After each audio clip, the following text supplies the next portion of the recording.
Tona Begicele o imologile go le gannyane kgotlatshekelo ya magistrata wa kwa Siabuswa e tsere tsia boikuelo jwa gagwe ka go sekega nakwana go rekisiwa ga dithoto tsa kantoro ya gagwe. Is that if this court cannot interfere with the sale of applicant's property, the applicant will suffer irreparable harm and will not at any stage have any redress. However, on the other hand, there is no harm to be suffered by the respondents.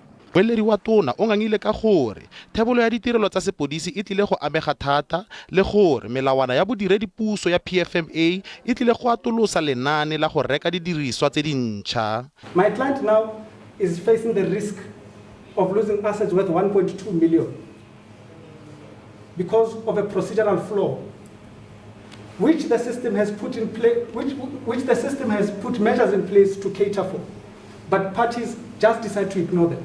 Moeleri wa bangongoregi ba le bararo o kaile tona a ikgatholosa taelo e rebotsweng ke kgotlatshekelo ka go tswelela go dirisa dithoto tsa kantoro ya gagwe morago ga go laelwa ke kgotlatshekelo gore di rekisiwe. The problem which is that unlawful conduct of undermining the court by utilizing the attached assets. Babueledi ba tona ya sepodisi ba tlile go dira kopo ya go phimola taelo ya kgotlatshekelo mme kgetsi eno e tlile go sekiwa gape. Offense Stimo, SABC News, Siabuswa, Mpumalanga.